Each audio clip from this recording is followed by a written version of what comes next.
چیزیں جو ہے وہ پھر اسی طرح سے ہے کہ کچھ لوگ مذاکرات میں انٹرسٹیڈ ہیں، کچھ لوگ مذاکرات کو سبوتاژ کرنے میں انٹرسٹیڈ ہیں، تو یہ پھر دونوں چیزیں جو ہے وہ سائملٹینیسلی چلتی رہتی ہیں۔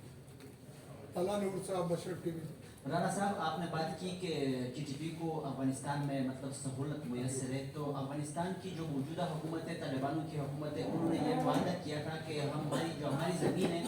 وہ کسی کے خلاف استعمال نہیں ہوگی، تو کیا وہ اسی معاہدے کی خلاف ورزی نہیں کر رہے؟ اور پاکستان نے اس حوالے سے افغان کی جو موجودہ حکومت ہے خاص کر ٹی ٹی پی کے حوالے سے کوئی بات کی ہے؟ دوسری بات یہ ہے کہ ابھی اطلاع ملی ہے کہ وانا میں جنوبی وزیرستان میں اعظم ارسک میں فوج اور نامعلوم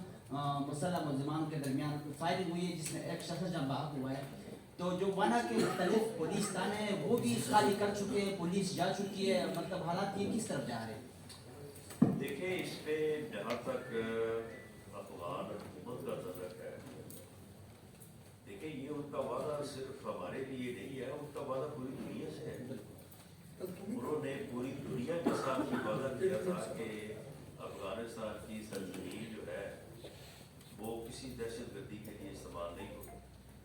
اور اگر وہ اس کے اوپر عمل کرتے ہیں تو وہ it is not only in the benefit of Pakistan بلکہ وہ that is in their own benefit. انہوں نے اگر دنیا کے ساتھ چلنا ہے تو انہیں اپنی دنیا کے ساتھ اس کیے ہوئے وعدے کو نبھانا چاہیے، اور اگر ٹی ٹی پی جو ہے وہ کسی واقعے کی ذمہ داری قبول کرتی ہے، جس طرح سے بلوچستان میں ہونے والے واقعے کی بات ہے، اب اگر وہ بعد میں تبدیل ہو جائے اور ذمہ داری قبول کرنے کا بیان جو ہے وہ یہ کہیں کہ جی یہ غلط ہے تو اور صورت ہوگی، ورنہ اگر وہ ذمہ داری قبول کرتے ہیں تو پھر افغانستان کی حکومت کے لیے جو ہے وہ ایک کنسرن ہونا چاہیے، اور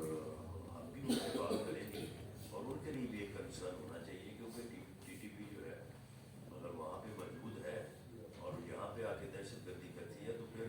افغانستان کی زمین جو ہے وہ دہشت گردی کے لیے استعمال تو ہوگی، جس کے استعمال نہ ہونے کا انہوں نے پوری دنیا سے وعدہ کیا۔ باقی جو آپ نے وانا اور دوسری جو آپ نے بات کی ہے یہ ٹھیک ہے، یہ صورتحال موجود ہے، اور ہماری مسلح افواج